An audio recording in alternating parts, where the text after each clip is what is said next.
Quero chamar também Ricardo Saad, presidente do COAF. Bem-vindos, o palco é de vocês.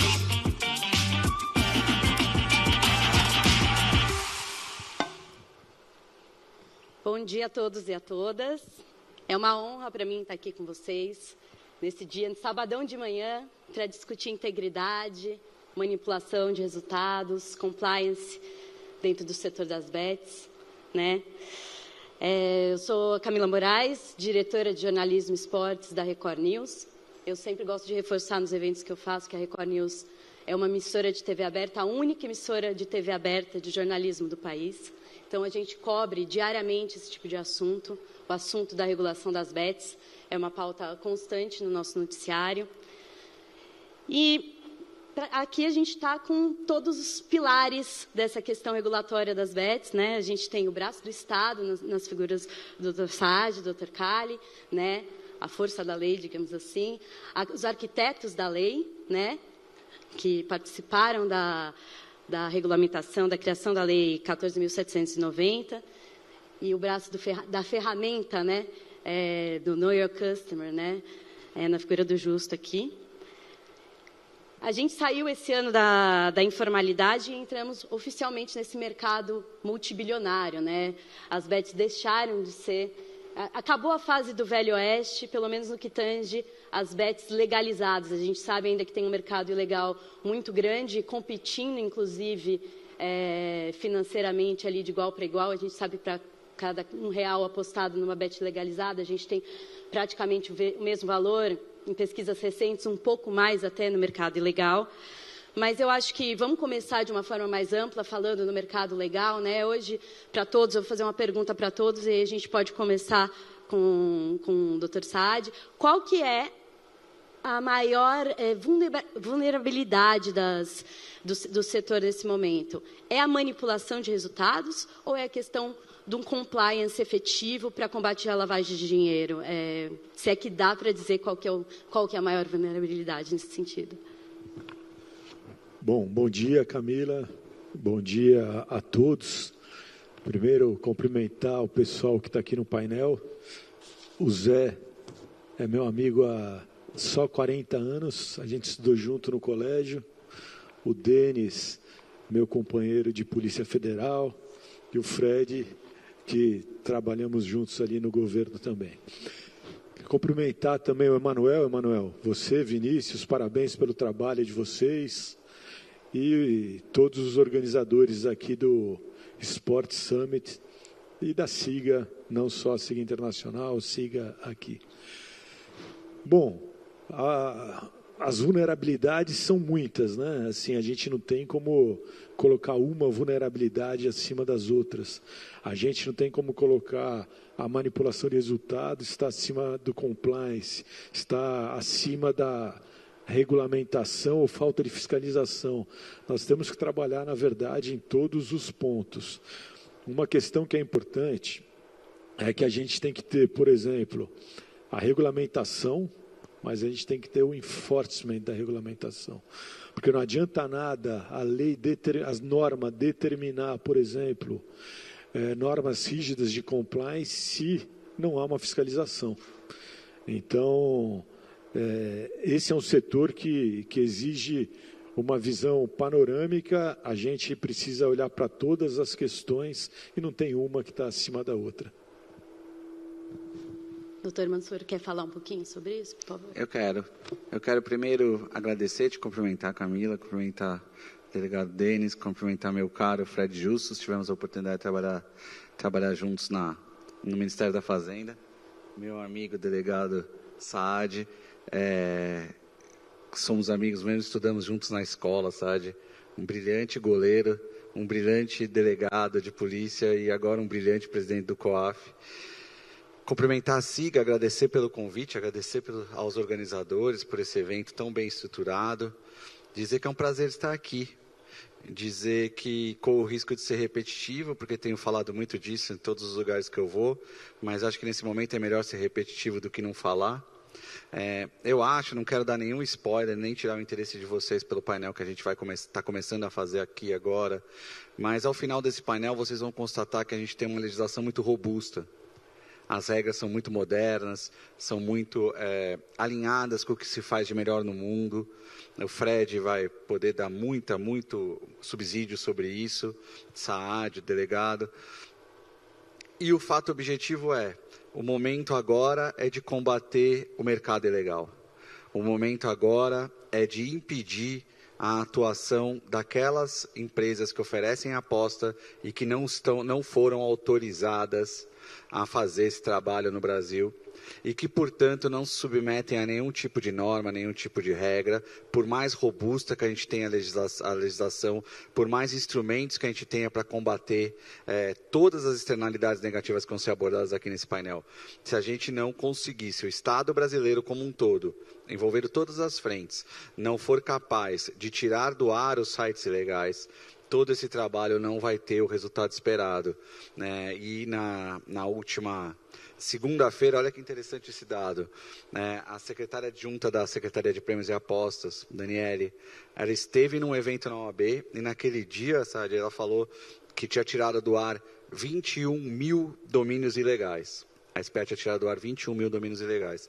Na quinta-feira a gente foi a outro evento. E naquele dia a SPA já tinha tirado, junto com a Anatel, já tinham tirado do ar 23 mil. Então, olha o trabalho que está sendo feito na derrubada. Mas, quando eu tiver a oportunidade, vou mencionar que só a simples derrubada dos domínios não é suficiente.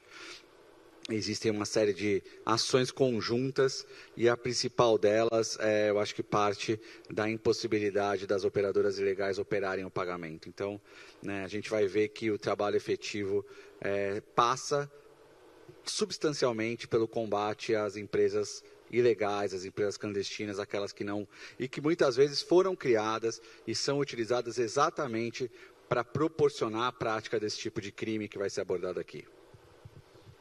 Justo, quer falar um pouquinho? Sim, bom dia a todos e a todas. Saudar aqui os parceiros de painel, Camila, colega jornalista também. Dr. Denis, conheço recentemente, mas esses dois aqui já conheço há um tempo, da época que eu ainda era jornalista, Camila. Eles eram minhas fontes, seja o Dr. Saad na delegacia da Polícia Federal, ou o Mansur na época ainda da lei da SAF. É um prazer estar aqui, agradeço também a SIGA, Emanuel, também ao amigo Vini, a todos da SIGA, obrigado pelo convite. Bom, é claro que tudo precisa ser monitorado e fiscalizado, mas como o Mansur bem disse, acho que a maior luta é contra o mercado ilegal. Mas para não ser repetitivo ao Mansur e tratar um pouco da questão da integridade também esportiva, falar um pouco de manipulação de resultados. O Brasil, ao que tudo indica, esse ano deve voltar a ter um número expressivo de casos, né, levantados aí pelas instituições, pelas operadoras também. É claro que agora há a obrigação de reportar, então a gente nunca vai saber se de fato aumentou ou se, porque há a obrigação agora também, muita gente está relatando esses casos. Mas o que eu quero dizer é que é uma janela escancarada. O Brasil hoje é uma janela escancarada para manipulação. Foi dito aqui mais cedo a questão da NBA, né? Lá aconteceu de uma forma um pouco diferente, mais estruturada do que aqui. Aqui, se alguém chegar com a cabeça do que fizeram na NBA para tentar fazer aqui, vai ganhar muito dinheiro manipulando resultados. Mas o que eu quero dizer é que aqui, com muito menos recurso, você consegue manipular um resultado por questões estruturais, né, sociais, que a gente tem no nosso país, questão de desigualdade social, tem atleta que não ganha dinheiro, tem atleta que o salário atrasa, né? Então, são muitas vulnerabilidades, e eu destaco uma que está acontecendo agora, aumentou nesse segundo semestre, que a gente tem acompanhado, Camila, que é a manipulação de resultados fora dos operadores. Não só os operadores ilegais que estão online, mas bancas físicas, apontadores físicos, como parecido com os apontadores do jogo do bicho, né? Eles hoje estão pegando apostas em grupos de WhatsApp, né? E estão fazendo apostas em bolsas de apostas, vamos dizer assim, que não são nem aquelas bets legais, que estão nos sites por aí, nem as bets legalizadas. Ou seja, isso muito provavelmente nunca vai chegar ao COAF. Nunca vai chegar à SPA, ao MESP, que está aqui, também representado pelo secretário Giovanni. Então, eu acho que nós, enquanto sociedade, e aí a SIGA tem um papel importante nisso, nós temos uma responsabilidade muito grande. Porque o esporte, o futebol é o maior meio de inserção social que nós temos no país hoje. Então, a gente precisa proteger, falar de educação, é preciso punir, mas a gente também precisa educar. E eu acho que hoje essa seria a minha primeira mensagem inicial aí, a gente pensar em educar, para que a gente não tenha o esporte maculado no futuro. Cali, doutor Cali. Bom dia a todos, a todas, Camila, Fred, também o Mansur, doutor Saad, que eu tive o prazer de suceder agora na Diretoria de Investigação e Combate ao Crime Organizado da Polícia Federal. Também um agradecimento aqui ao secretário Giovanni, também ao secretário Fábio, que aqui estiveram, e um agradecimento especial à SIGA pelo convite da participação da Polícia Federal nesse painel. Por parte da Polícia Federal, a gente entende que esse foro, né, esse debate, um painel como esse, é muito importante. A gente coloca que talvez, né, uma das vulnerabilidades aí que nós temos é justamente essa não troca de informação, não cooperação entre iniciativa privada e o setor público, né? Então, eu gostaria também de reforçar, Camila, o que já foi falado no painel anterior. O governo brasileiro, ele instituiu uma portaria interministerial do Ministério do Esporte, Ministério da Fazenda e Ministério da Justiça, onde esse grupo de trabalho tem algumas diretrizes, algumas propostas de políticas para serem apresentadas. Esse grupo foi constituído em agosto de 2025 e em setembro de 2025, praticamente um mês depois, nós já fizemos o primeiro seminário onde foi discutido com os operadores, os policiais civis, os policiais federais, também os integrantes do Ministério do Esporte e do Ministério da Fazenda, ações concretas já de enfrentamento à questão da manipulação de resultados, inclusive com uma entrega concreta, que foi um manual de boas práticas. A questão das apostas de manipulação de resultados não é algo novo, né? É uma coisa que já acontece, né, há muitos anos, né? Desde, se for se recordar aí, 1980, né, o Paulo Rossi já tinha sofrido ali uma punição. Se for pegar em 2005, já tem a máfia do apito, né? E para ser mais contemporâneo, o ano passado a Polícia Federal teve 2 operações relevantes, né? A Jogo Limpo, que teve uma manipulação na Série D do Campeonato Brasileiro, né, e a Spot Fixing, que foi uma manipulação também no Campeonato Brasileiro de Futebol da Série A, né, as duas no mercado secundário, né, então, e as duas, né, com o indiciamento, né, com base na Lei Geral do Esporte, né, contra a incerteza do resultado. Então, assim, o governo, e digo pela Polícia Federal, ela está se estruturando para receber, né, essas informações de forma estruturada, dar o tratamento e o devido encaminhamento. Essa ação, ela foi Polícia Federal e Polícia Civil, que nós sabemos que muitas dessas manipulações, os crimes que são cometidos, estelionato, lavagem de dinheiro, organização criminosa, quadrilha, enfim, todos esses crimes, alguns são da competência da Justiça Estadual, né? quando não tiver a transnacionalidade, né, e algum outro fato que puxe a atribuição para a justiça estadual, então federal. Então, por isso também é necessário a participação de todos, né, e essa ação governamental, né, é interministerial, porque nós entendemos que a questão da aposta ela é multidisciplinar. Né? Então, você tem a questão do esporte, que você tem a questão social, a questão da educação, né? Não afeta somente a parte financeira, né? Você também atenta contra a cultura, né? Contra a saúde, né?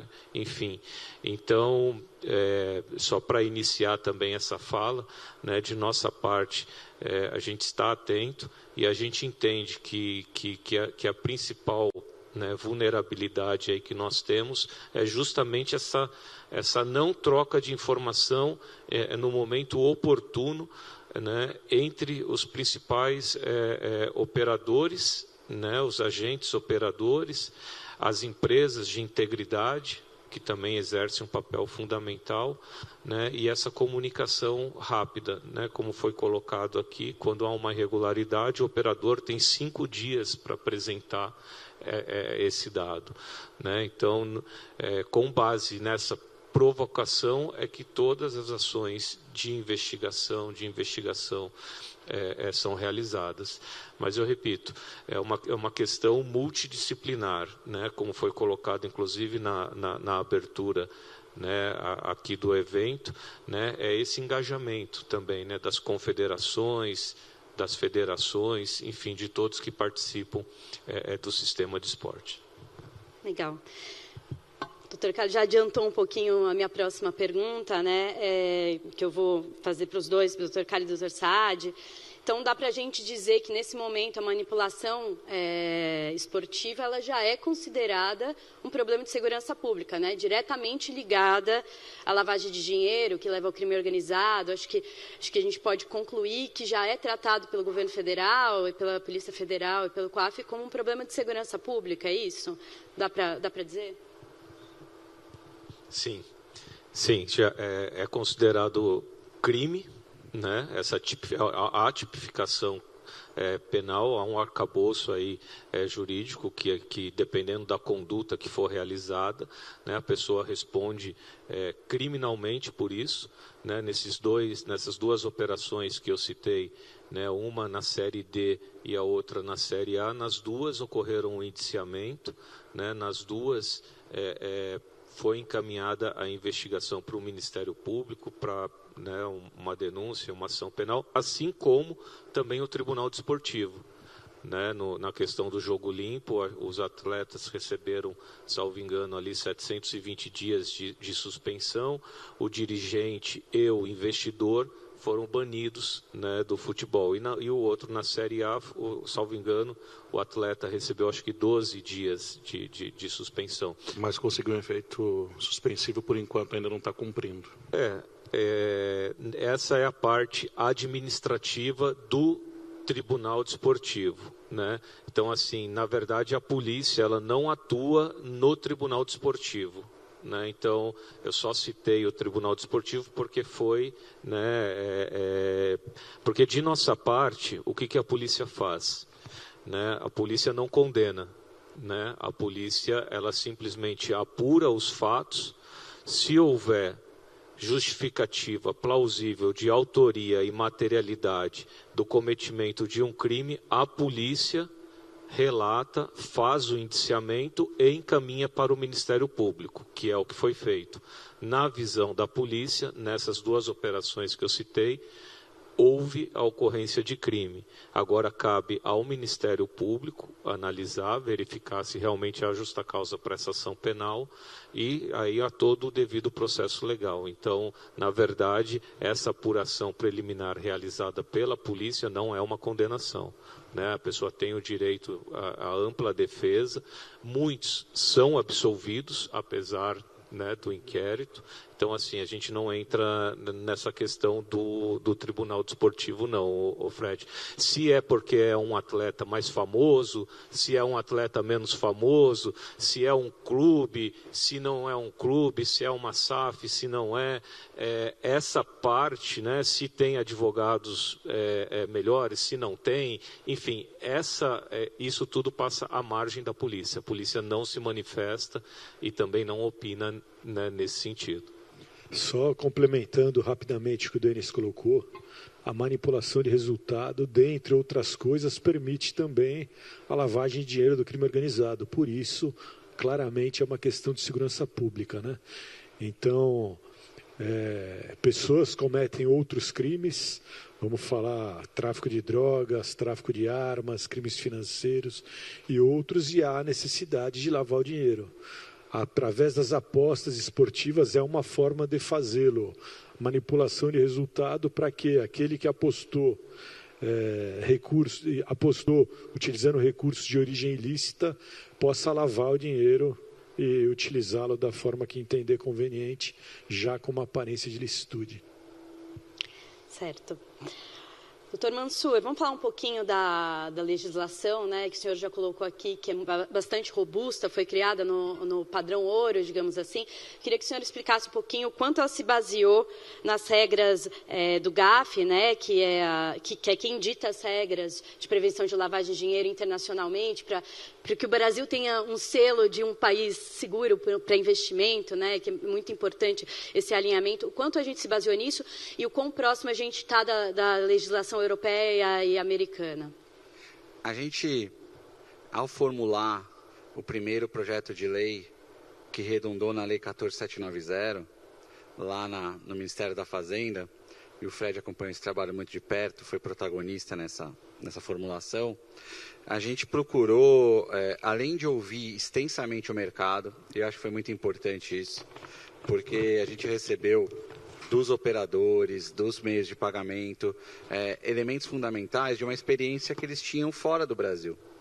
Então, todos esses elementos foram trazidos para nós de fora e nós também nos incumbimos de estudar o que se fazia fora. Então, não há uma menção expressa ao GAF, mas quem olha o texto de lei e compara, vê que muita coisa foi extraída de lá sobre esse padrão ouro de fiscalização e de movimentos e posturas e obrigações para evitar essas manipulações, a lavagem de dinheiro e todos esses crimes.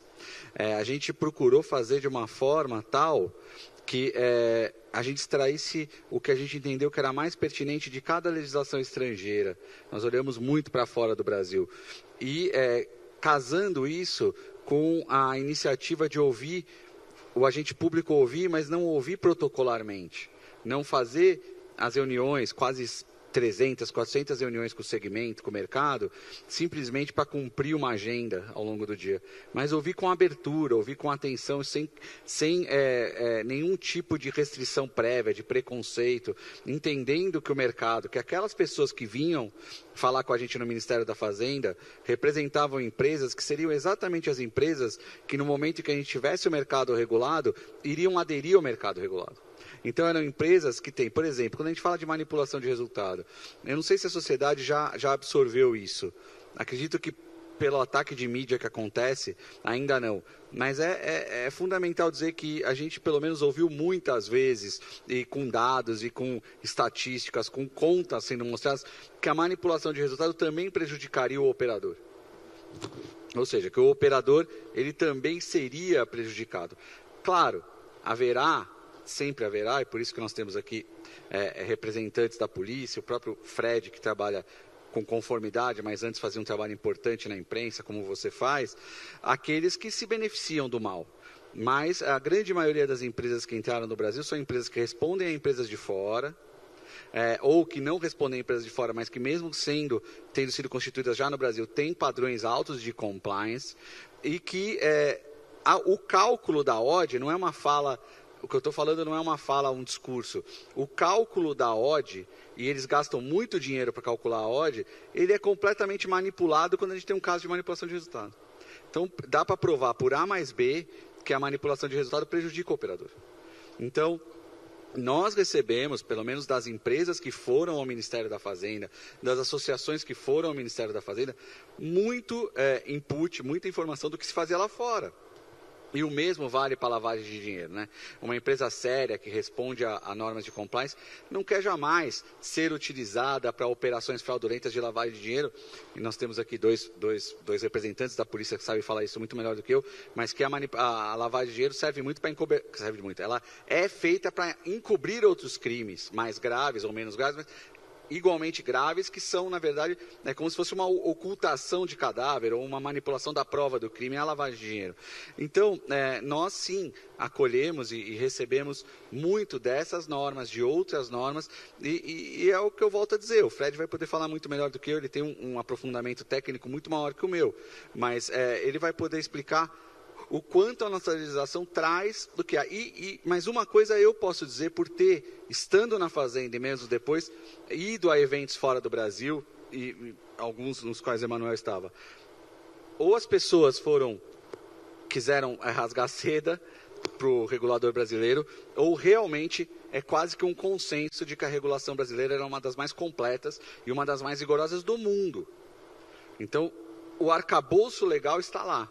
O que a gente precisa?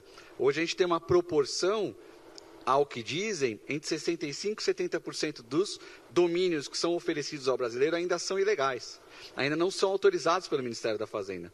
Portanto, a gente tem entre 30% a 35% só de empresas dentro. Nós vamos inverter essa lógica, inverter esse número, porque essas empresas que vão estar no mercado regular, elas vão estar sob o controle e ao alcance do braço do Estado. O Estado vai poder punir, o Estado vai poder sancionar, seja dentro da SPA, seja em parceria com órgãos como a Polícia Federal, como o COAF, para que o Estado brasileiro como um todo, ele não é um trabalho só do Ministério da Fazenda, nem um trabalho só do Poder Executivo, mas o Estado brasileiro como um todo possa, de alguma maneira, colocar essa legislação boa em prática.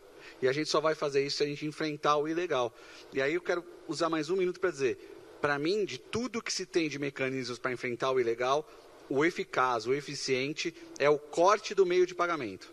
É o que costuma se dizer, cortar o PIX do ilegal. Era um dos temas que eu ia adiantar, né? Os pequenos depósitos, o smurfing, né, via PIX. Depois acho que todo mundo pode comentar um pouquinho disso, quanto isso dificulta o rastreamento do dinheiro e da lavagem de dinheiro. Isso é o que mais dificulta, Camila, porque a gente tem a impossibilidade de fazer publicidade. Isso é importante, esse mercado precisa fazer publicidade, colocar o nome na camisa de clube de futebol ou de outras modalidades, usar. A gente tem um trabalho na SPA duro, né, Fred? Junto às Big Techs, a Meta, o Instagram, para que eles não veiculem nenhum tipo de propaganda orgânica ou inorgânica de empresas ilegais. A gente está evoluindo nisso. A gente tem a questão de não permitir que os fornecedores forneçam as plataformas para o ilegal. A gente tem essa questão que já foi falada, eu já falei aqui de derrubar 20 mil sites, derrubar milhares de sites todo dia, milhares de domínios, mas isso aqui é um pouco enxugar gelo, porque você derruba, no dia seguinte ele volta com outro nome. O que é efetivo de verdade é você impedir que o apostador faça o PIX para pagar a aposta e receba o PIX do pagamento da aposta. Porque aí você vai obrigar o apostador, se a gente conseguir levar isso ao máximo de critério, o apostador teria que praticamente abrir uma conta fora do Brasil para apostar numa empresa ilegal. E a característica do apostador brasileiro, grande maioria não está aparelhado e nem tem movimentação financeira que justifique abrir uma conta fora.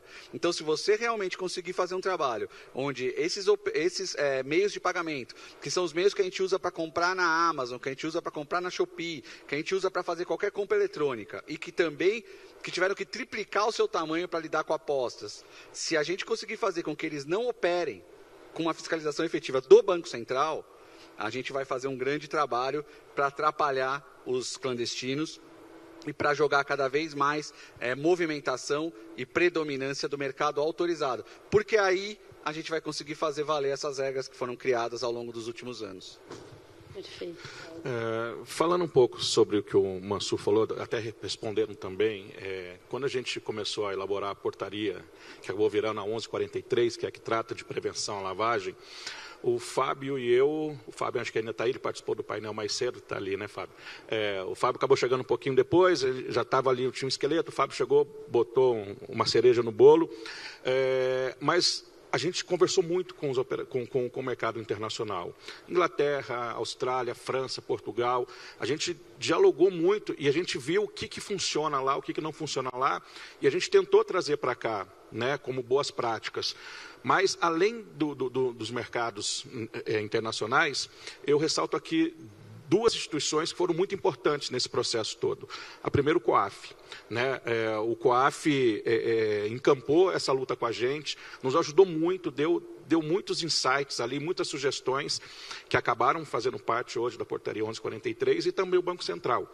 Né? Eu costumo dizer que a 1143 é filha da circular 3978, que é talvez o maior regramento aí normativo, né, que trata dessa questão no mercado financeiro no Brasil.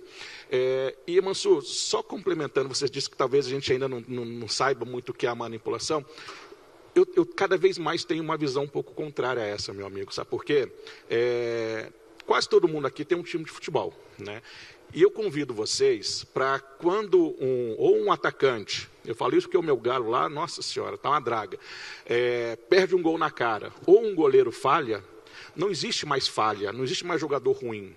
É tudo esquema de aposta. Você entra na rede social do atleta, eu vi esses dias com o Fábio, um goleiro já bem experiente do Fluminense, e ele falhou num gol, e foi a falha, não foi um frango. Gente, não existe mais falha. E goleiro que já é crucificado por causa de tudo sempre, se ele falhar, você vê os comentários todos, isso aí levou dinheiro de aposta, esse levou dinheiro de aposta, esse levou dinheiro de aposta. Então, a gente está seguindo por um caminho com esse negócio de manipulação, que para o atleta, eu fiquei imaginando assim, você que não está manipulando, você não pode errar, porque se você errar, você vai ser taxado ali como um manipulador. Então, eu acho que isso também, o esporte precisa olhar para isso, né, e pensar em proteger um pouco o atleta, porque senão daqui a pouco todo mundo que errar um gol na cara vão achar que está manipulando. Vai ser acusado de corrupção, né? Gente, eu acho que tinha umas 200 perguntas, mas eu vou deixar aqui um minutinho final para cada um, falar um pouquinho desse legado de compliance que a gente vai deixar para os próximos anos, e já mirando o que vocês estão vendo de desafio para 2026, que é um ano de Copa do Mundo.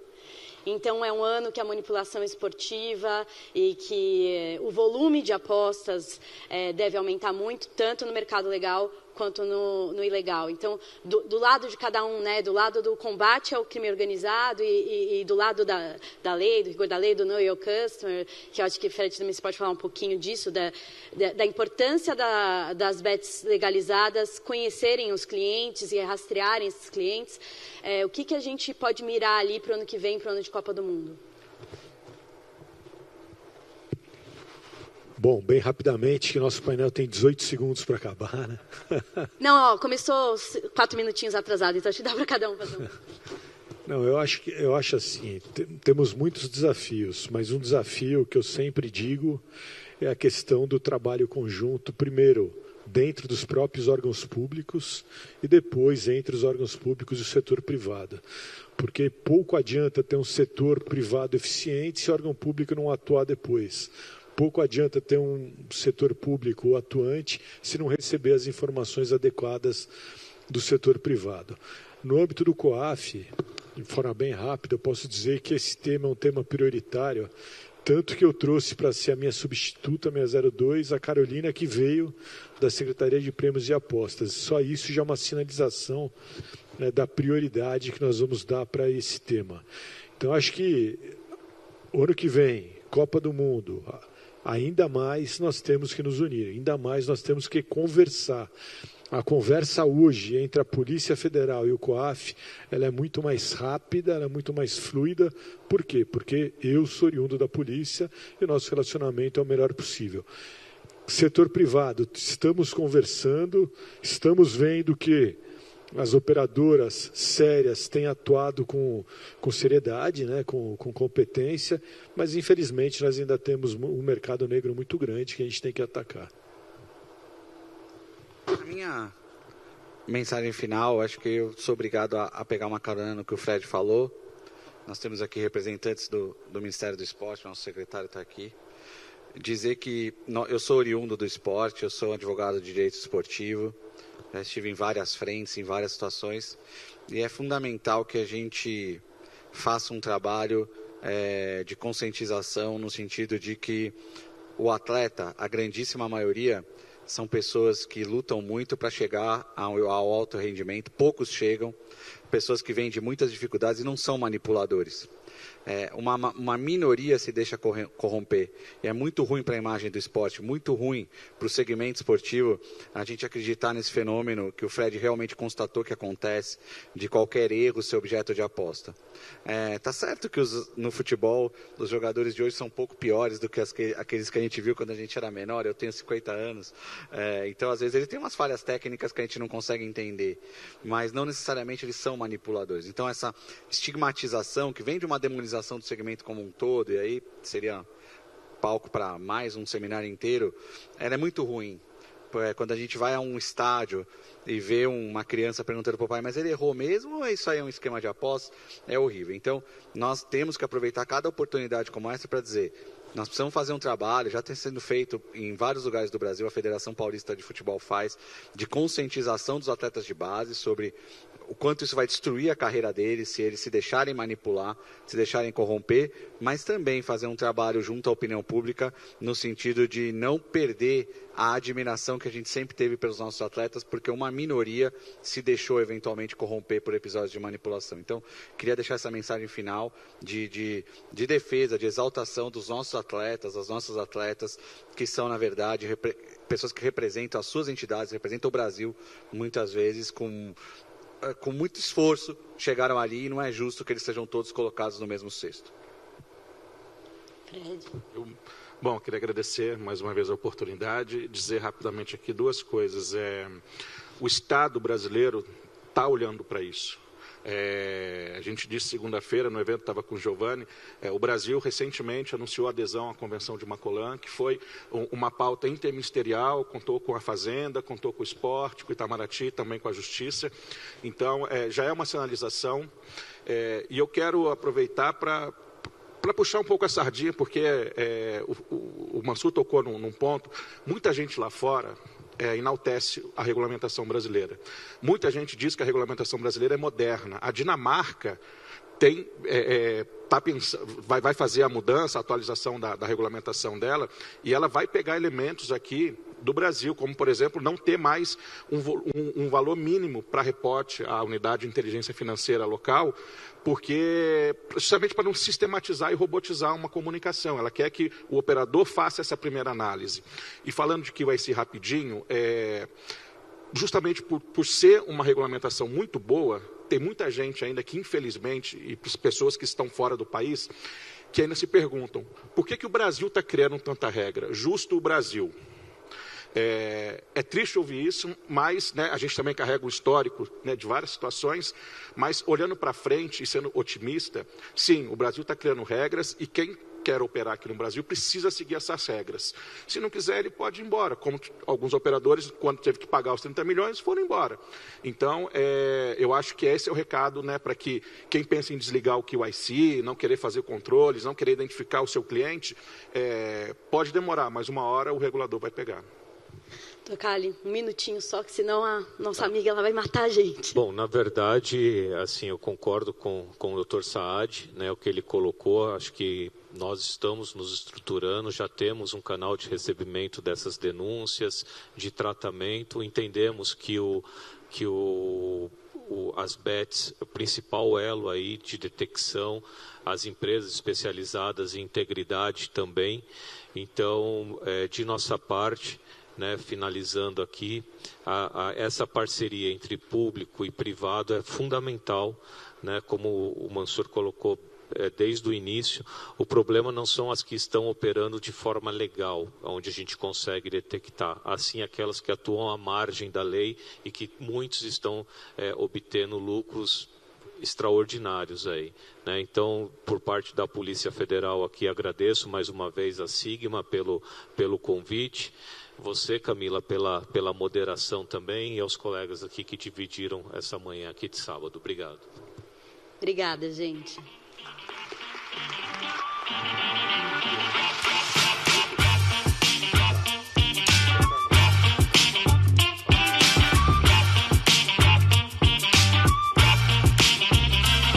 Olá. Obrigado pelo painel.